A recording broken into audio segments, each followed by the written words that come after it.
we're going to be ranking every data organization fight in Kingdom Hearts from worst to best. The data organization are amongst the most difficult battles in the Kingdom Hearts series, as the only way to unlock them is by making it to the very end of their respective games. In Kingdom Hearts 2, you needed to travel into the depths of the Cavern of Remembrance, solving puzzles and defeating challenging enemies along the way. When you make it to the Garden of Assemblage, this is where you're able to activate these 13 battles, each one being more difficult than their original counterparts. In Kingdom Hearts 3, the data organization was added as part of the game's Remind DLC, this time offering battles against members of the true Organization 13. In total, leaving the series with 26 different battles with the organization. I remember spending hours of my life trying to learn these fights and download their patterns. And after countless attempts, the feeling of finally beating them was euphoric. I also remember when Remind came out, there were tons of articles about how the game was just too difficult now, many players being gated from continuing the story because they were unable to defeat all 13 super bosses. We're going to go through them all individually and talk about the fight itself, more so what made them super memorable for me and which data fights I look forward to coming back to. For this, I went back and recorded myself fighting through all of the bosses again, so I have the footage and so I have the recent perspective of all of these battles. There's also a mod running right now that removes the HUD from the game, allowing me to get the full battle without any of it being blocked by the game's HP or command deck. We're going to be ranking all 26 members of the data organization. But before I get into that, let me know in the comment section below. Give me your top 3 data organization fights from both Kingdom Hearts 2 and Kingdom Hearts 3. Obviously, I would tell you mine, but that's kind of the entire point of this video. I know everyone has their own stories of accomplishments or dread from these bosses. While some might have beaten them on their first try, while others could have been there for days.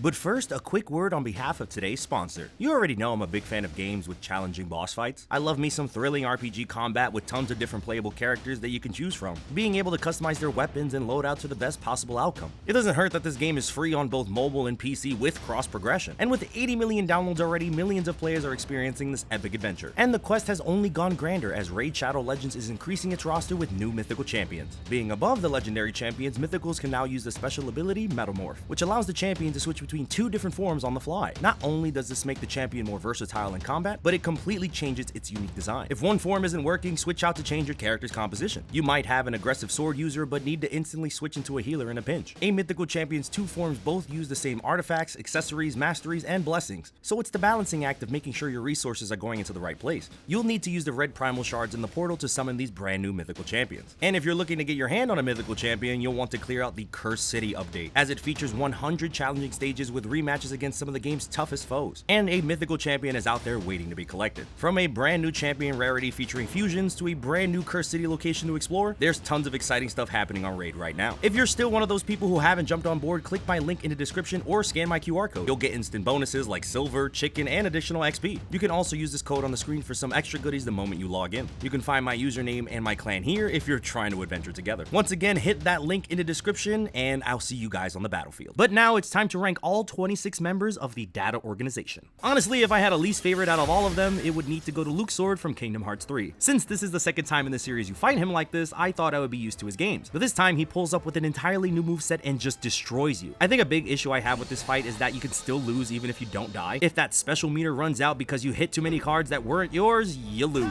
In a game that rewards players for being fast and hitting enemies, it becomes super easy to hit the wrong card. A lot of the fight is just waiting for him to be available to get punished. Then of course there's his DM where you need to run around the stage and find the card with his face on it. Although the cards are constantly switching and it usually feels like it dips out once I get too close. It's such a pain for a card to be right there and for it to get pulled away right from us. Winning this fight doesn't give me that same feeling of satisfaction like others do. Personally, I'm just really happy once this battle is finally over. For my least favorite for Kingdom Hearts 2, I'm looking directly at you, Datademics. With the returning gimmick of summoning his water clones, only this time they're a bit more beefy than the originals, since a normal combo likely won't be able to take them out. He opens up this fight with multiple waves against these water foes, and just like Luxord, if you fail to complete his task in time, the battle will be over. Once that fight is over, it does start to play like a traditional Kingdom Hearts battle. You dodge all of his watery attacks and wait for the opportunity to strike back, although he completely changes the script when he reaches his final bit of HP. To actually win this fight, you'll need to clear out his water clones minigame again, except this time you need to defeat 99 clones within 30 seconds. The way I've learned to do this was by entering final form and just spamming fire, but you really need to keep track of your MP by using ethers to continue to use the fire. But if you mess up the sequence once or you don't have the drive required to clear it, you're probably going to be running this back again. I don't really like when fights just have one answer to clear it out, but I know every time I battle Datademics, I'll have to match my entire shortcuts to match this battle. Once the clones are taken care of, this battle is essentially over. Thank goodness. When battling Data Xehanort in Kingdom Hearts 2, you're essentially spending this entire battle inside of his lexicon. Instead of being a combination of Destiny Island's combat and jumping inside of the book, Xehanort wastes no time in putting you right back in there. A majority of this fight is spent finding this lexicon and damaging it before you can die. Also, I'd like to mention that this is one of the fights that was made much harder without having a HUD. There's a sequence where you're supposed to be turning the page to get your command deck fast, but I can't see the book with this mod enabled, so I'm essentially scrambling to find the right answer. Personal problems aside, this fight is definitely overwhelming to say the least, with tons of moving objects to hit with potential to get sniped by a book from anywhere, although I do really like the mini game where you need to jump into one of the safe circles before it's too late. It's one of those anxiety-filling moments that just gives you a second to make the right choice, and if not, Sora is going to get lit up by meteors. Finding the book and successfully comboing it will bring back Xehanort, but only for a combo or two before he puts you right back in the book, and just like that, the cycle repeats. When I was a kid, Xaldin from Beast Castle had me stuck for several hours. Even when King Mickey would pull up to save the day, I was still getting bodied. Now that I'm older and facing off against his data version, this boss is kind of a joke. The ultimate way to go about taking him down is to just wait until he attacks. Baiting his attack and downloading his lunge to use against him is essentially what 80% of this fight is all about. If you just stay on the move and mash triangle when the opportunity arises, you should be able to take out a few of his health bars. And at this point in the story where I have Reflect Gun and maxed out all of my movement options, nothing Xaldin throws out can really do anything to us. It's one of those feelings where I feel pretty great about bullying this boss like this. Like my 12-year-old self is patting me on the back for putting him in a body bag, and you don't even need King Mickey this time. Still, this is the only data organization fight that shows up in a Disney World. I thought they were just gonna give him a generic arena like everybody else, so bonus points for that one. Similar to his battle in Kingdom Hearts 3, Kingdom Hearts 2 Luxord has its own special time bar to deal with. In general, the battle itself isn't so bad since you can essentially overpower him the entire time. As long as you keep up with the pace and stay on him, Luxord is not going to be able to get up any of his games. Although in true data organization fashion, you need to clear out his minigame in order to win the fight. This is another one of those battles where I was getting bodied at the very end because of the no HUD mod, since normally you need to use your fast reflexes to make sure you land on the circles. Well, I can't land on the circles if I don't know where they are. So I actually had to reinstall the HUD for this battle so I can properly clear it. I mean, I could have mindlessly guessed for the entire time, but I would have been there for hours. I will say I really do like this version of Luxord's game the most. I like how each circle gets a little bit faster with the correct guess, and when you finally reach that last command panel, my heart is essentially exploding out of my chest. If I get this, I win. If I don't, I gotta do it all over again. It's the ultimate 50-50 for a battle with the Gambler of Fate. Successfully getting that circle is such an incredible feeling. Xehanort is a great fight if you enjoy the intricacies of bobbing and weaving. Most of his attacks open up with an unblockable, and the first thing players do when they see this man is start blocking. It's the ultimate I can't mash my way out of the situation moment. Not only that, but you're also dealing with the Guardian, who after a while will lunge at Sora if Xehanort is sustaining too much damage. Funny enough, I don't actually have much I want to say about this fight. I feel like it's a decent battle, but doesn't have scary moments that really stick out. Even learning his desperation move is pretty easy to dodge. Although I do like the callback of him shooting dark orbs from Birth by Sleep, being able to reflect them back for an opening feels super good.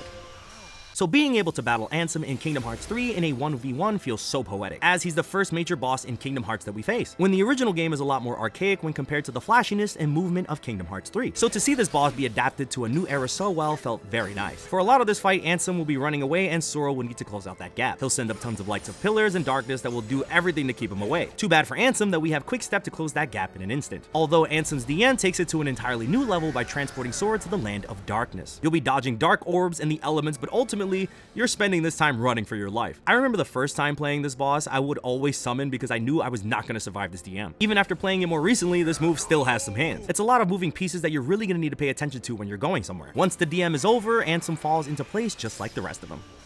Jumping into our battle with Xigbar in Kingdom Hearts 3, he's another boss that likes to play keep away. Although you can't just quick step right to his face since the battle opens up with a giant hole right in the middle. You'll need to avoid all of his attacks to close out the gap and deal some damage. Funny enough, I think you can win this battle mostly by just spamming the block button. As long as his lasers are still red, you can still use them as a chance to close the gap with a counter. Although the real treat for this battle is the sharpshooter moment, when Xigbar and Sora look at each other in the eye and draw to see who's faster on the trigger. This is another one of those moments where I thought not having the HUD would completely screw me, but if I just pay attention to Xigbar's character movements, I know the correct moment to strike. It's a battle that rewards you for being patient and letting Ziggy do all the work. He also brings back his giant blue lasers from Kingdom Hearts 2, but you can't reaction command to block them. It was something that was definitely messing with my muscle memory for sure. I do also like the move where his bullets start to rain from the sky. It's a fairly easy one to dodge, but it's meant to get in your head about his positioning. Xigbar will do anything to trick the player into thinking he's doing something else. I honestly wouldn't expect these level of mind games from any other member of the organization.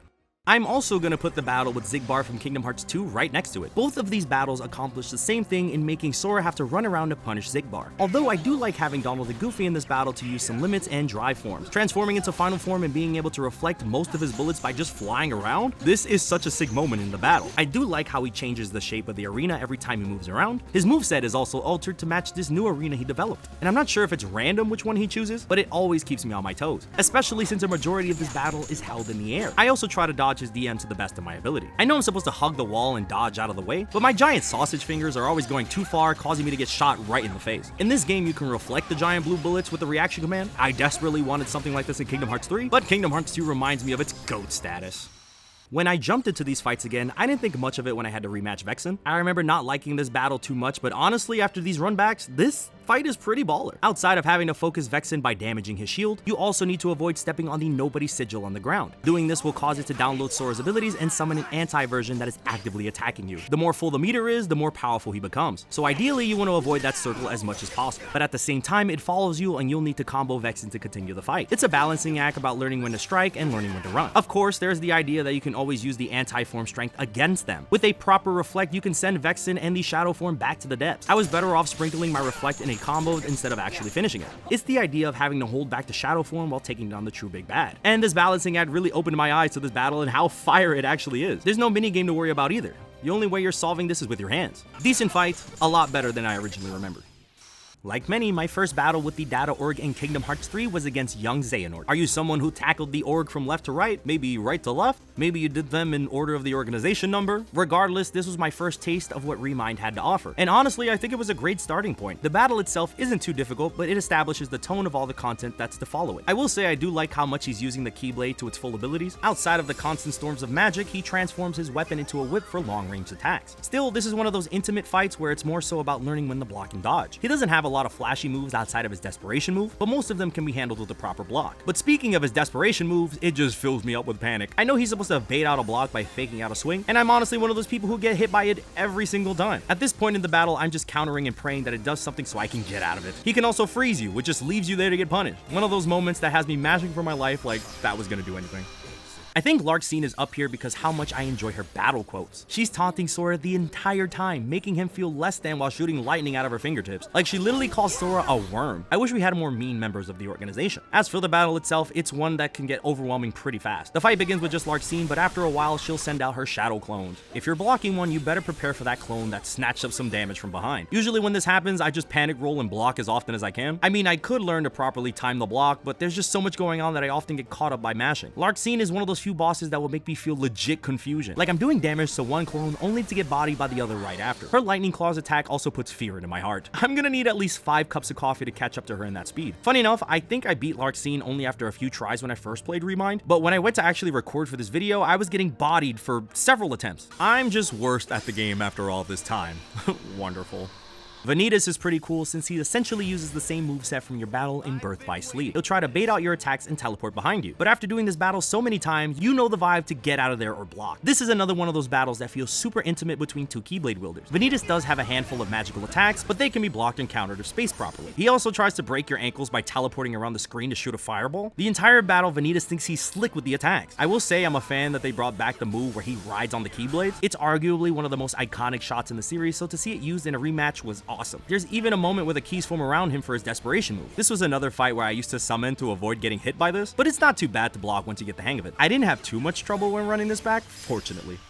The Data XIII fight just cranks up his aggression to an entirely new level. Normally, you're supposed to grab his claymore and use it against him, only this time the claymores will only be on the ground for a much shorter period of time. You'll need to quickly dash there and grab them to knock him out of his rage. The way I would go about handling it is just waiting until he throws it in my direction. I would use Reflect and grab the claymore and start running at him for some damage. In general, this fight feels a lot easier than the original because Sora has just so many movement options at this point. You can easily go over most of his attacks by either using aerial dodge or glide, so it's a lot of baiting him to throw out that attack, although I do like the unique shape of the arena for this reason. Often that the claymore would just get caught in the corner, so we just start thrashing him. I love boss battles where you're able to use your own enemy's weapon against them. As for another fight that I ended up liking a lot more than I initially did, we're looking at Data Riku. Initially, I thought this fight was just Riku being hyper aggressive, which is true. He throws out like a million attacks at once. But I learned the way to go about beating him is to let him throw off some steam. Like, he's constantly moving around the map, but he will close the distance between him and Sora himself. He'll leap from the sky, and that is your golden opportunity to strike. Once I figured that out, the rest of the battle kind of fell into place. I also like that Data Riku has his own version of reflect and counter, because he thinks he's so cool hitting you with that counter. But you can counter his counter for that sweet extra damage. It feels good, man. I was also able to learn how to dodge his DM, which is essentially pulled right out of Kingdom Hearts 1. Honestly, I'm glad I went back and replayed these fights because my opinion has changed the most on this one. While it doesn't break my top 10 out of all the fights, I really used to just hate this battle. Now, I think it's pretty neato. Next up is the battle with XIII in Twilight Town. I do love when they bring back the original arenas for these data battles, especially since our first fight with XIII in Kingdom Hearts 2 happens at the very beginning. And honestly, you're done with that version of the fight within a few minutes. Now with the data XIII fight, you can get the full run back with Sora's entire kit. I also love how the reaction command for this battle remains the same, this time replacing Roxas with Sora. The first itself isn't too difficult considering XIII essentially has the same moveset, only this time he has more HP than ever before. But for example, running limit form and landing those combos on XIII never felt any better. It's too bad that we never get to fight him again in the series. I feel that he can be a real threat once he finally becomes a Keyblade Master himself. Now, Data Xemnas in Kingdom Hearts 2 is surely a test of the player's patience, as not only do you need to defeat him at the Memory Skyscraper, you also need to defeat him during your final altercation right after. And if you lose in that second battle, you need to start right at the beginning at the Memory Skyscraper again. Essentially, for your mental health, you're gonna need to try super hard once you reach that second phase. Although I do like how intimate this battle is, as Xemnas is a lot more aggressive this time around. I found myself getting comboed by his lightsaber so bad that I would just be stuck there for a little bit. I also like how he just slowly walks over to Sora like a menace who is able to ruin my entire life. The second phase is a little bit less to worry about since you have Riku with you, and he's also an excellent healer. I almost completely forgot that my HP would even be in the red to begin with. They did bring back that playable Riku section, and it's still super stressful since it could essentially mean game over if you aren't careful, but then Xemnas did that thing where he's constantly trying to camp me out, sending out these lightning orbs so far that I need to punish him to get him to stop. In general, he's way more aggressive with these special abilities this time around. I had a lot of fun running this back. Jumping back into Kingdom Hearts 2, Larxene finds a new way to put fear into my heart. As far as I'm concerned, all of her lightning attacks are completely unblockable, meaning I have to use Reflect to get most of my damage off. In general, she's just super aggressive and uses the same clone feature as she does in Kingdom Hearts 3. This time, only 2 of her clones will appear at a time, but their combos are still distinct, leading to a lot of trouble for me. She's constantly moving around the map, and Quick Step was not invented just yet, so I'm gliding to her body every chance I get before she teleports. The reason I like this fight so much is because how good it feels to land those reflect traps. If you get it right, you can essentially do double damage towards Larxene. There's also the special reaction command for this battle that slams the two together. It's one of those fights where I have to pay attention to my MP consumption to win. I try to never have empty MP as long as I fight against Larxene, and reflect to win in this battle. Heading over to our battle with Strelitzia's brother, the Kingdom Hearts 2 version of Marluxia is one that stands the test of time. There's something so unique about the fact that he whispers a little message into Sora's ears, and for years we've all wondered what this special message is. And this message will cause Sora to sustain the amount of hits that are relative to his level. If you raise yourself up to level 99, then you have 99 times to get hit or it's game over. Of course, you could also just be murdered normally. I do like how you're able to regain some of your number back by landing certain reaction commands, and these are super brutal, showing Sora snatching the scythe and beating him senseless with it. A lot of this fight is Marluxia attempting to get Sora to overstep, especially when he has those giant dark circles on the ground. But like many of the other great battles, you'll just need to wait for the opportunity to strike. I'm a big fan of his DM as well, since it requires you to glide around the map, and you need to be careful to not accidentally fly into one of those dark pillars. Overall, excellent battle with Marluxia, but not my favorite of the two. The Marluxia battle in Kingdom Hearts 3 has everything from Kingdom Hearts 2, but this one, way more sauce. Way more sauce. There are small changes to this battle to reflect the new Kingdom Hearts 3 gameplay style and speed. He's still incredibly fast with tons of range on his scythe, but he also has new moves like summoning small drones that can shoot out from a distance. The pools of darkness return from the original, only this time they can shoot out dark thorns from the ground and hit Sora while he's in the air. He even comes back with that little whisper move that he does, only this time leaving Sora with a handful of hits before it's too late. I also like how he occasionally summons a giant skull from the ground. Like, where does this thing even come from? Every time I see it, it's super creepy. I'm also a big fan of how he concludes this fight, as a final 99 countdown appears over Sora's head and it is quickly dropping. With no way to attack Marluxia at this moment, the opening only appears in the final second. If you don't land that hit before the counter hits 0, it's over. It's a small second that rewards you for punishing his attack with complete victory. It's a stressful situation that could end with you winning, and I absolutely adore that. After clearing out the first 11 members of the True Organization 13, 2 new boss battles will have their doors enabled, one of which happens to be Xion. Can I talk about how cool it is that we're able to fight against her in a 1v1 battle? In general, Xion has become a fan favorite and many wanted her to come back at this point. Since she's returned as a pawn of the organization, it makes sense to put the beats on her. I'm a big fan of how she has her hood up this fight, showing that this is a version of Xion without her humanity. Of course, the battle itself is intense as she shoots lasers from every direction. You'll need to wait for her to throw out the Keyblade to finally get a chance to get in. Her speed and aggression will surprise you because it certainly surprised me. I love that her desperation move completely changes the look of the arena, from a dark void to a twilight sunset, being representation of her time in Twilight Town with her friends. There are a lot of small details in this fight, from the music and the battle quotes, that really make it ascend, but it's still an incredible feeling having to take on one of our allies in battle. And this battle is tough. I remember it taking me several hours to beat the first time. Hopefully we can fight more of our homies in future titles. Now we're entering the top 5 for me, and we begin with the second doorway that opens up. Outside of Xion, you're able to have a rematch with Master Xehanort. This time he is way more difficult than the version we fought at the end of the game. There's a reason they call him Master Xehanort. The way that he's using the X-Blade in this battle really shows his skill with the weapon, as the battle opens up with dark balls being lunged at Sora while lasers appear from the side. For a lot of this battle, it's worrying about getting hit by multiple targets at once. When he finally bathes the arena in light, not only do you need to worry about the light pillars, but also the spiky orbs he throws at you. The amount of spatial awareness you'll need for this fight is unlike any other because of how much stuff he throws at you. You get that fire and ice magic, but he also uses Keyblade transformations, occasionally slowing down his combos to make it so that the player blocks too early and gets bodied. It's a battle where you need to wait for the opening to present itself. I love the move where he tosses the Keyblade at Sora and you can block it. It's honestly the only move I'm able to avoid consistently. In general though, this feels like the grandest version of Master Xehanort we have ever seen.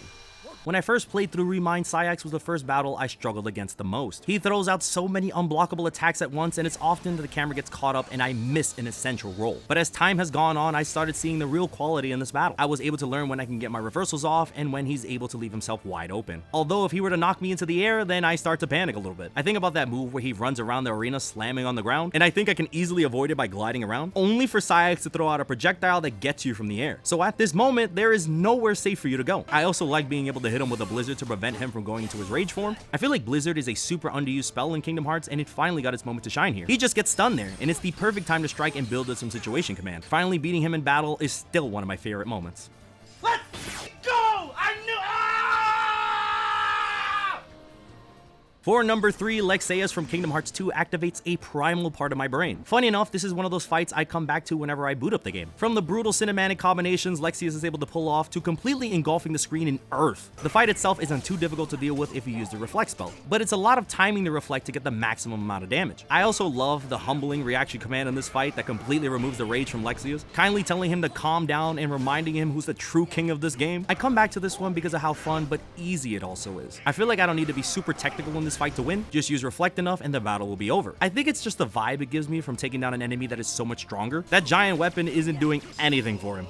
And for my favorite data organization battle from Kingdom Hearts 2, it's going right to Data Roxas. Original Roxas was already one of my favorite bosses in Kingdom Hearts 2, so to see him return with more HP and damage this time around, sign me up. Arguably one of my most replayed fights in the Kingdom Hearts series, as this battle feels more like an emotional dance to me, waiting for Roxas to lunge at Sora then use his own imbalance against him. This is mostly apparent when Sora steals Roxas' Keyblades and uses them against him. This was another instance where I thought not having the HUD would completely screw me, but I ended up just mashing myself out of this situation successfully. And if you're in limit form, those Keyblades have their own unique attack animations for this battle. Roxas spends the rest of the time hunting Sora down to get his Keyblades back. While the battle is more of the same, I like being able to duke it out with Roxas again. He has the speed and the damage, making it one of the most fun fights to replay whenever I come back to this game. Like I said, I sometimes just boot up this game to fight Roxas sometimes. This battle is just that good, making it my favorite from Kingdom Hearts 2. Now, as for my favorite data organization battle in the entire series, it has to go to the boss man. Why resist the emptiness? Honestly, I think this is one of the best battles in the entire series. It basically puts everything together from previous Kingdom Hearts games into this battle. The ability where Xemnas can teleport you across the field, yeah, that's here. Or what about the one where he builds up walls? Yeah, that's here too. And everything new is reconceptualized to match the energy of Kingdom Hearts 3. Now, Xemnas will lunge Sora into these walls to continue his combo. Xemnas grabbing you doesn't hurt Sora, just repositions him, leaving the player in a bit of panic. But if you wait a bit and block, you can punish him from the very top. I also like how they redid the laser counter section from Kingdom Hearts 2, but instead of just being an automated sequence, it's one you actually have to properly dodge. They added these unblockable blue lasers to make it so players can't just block to be safe. You'll need to properly get out of the way or roll or jump to get out of there. I also like how if you get high enough in this fight, you can dive right into Xemnas for some extra damage. Every time I come back to this fight, I'm just giddy from start to finish. It tackles enough of that nostalgia factor while adding so many new things. This is easily my favorite data organization battle in the entire series. But yup, that's my ranking of every member of the data org. I do think this is the last time we'll see the Garden of Assemblage make a return, unless they have a brand new team of baddies we need to bring down in Kingdom Hearts 4. Of course, the idea of data battles against the foretellers would just be so dope. I just really want to put the beats on them. Once again, thank you so much to Raid Shadow Legends for sponsoring this video. You can sign up using my link in the description or scanning my QR code. Thank you all so much for watching. Please be sure to comment, like, subscribe, and stay awesome.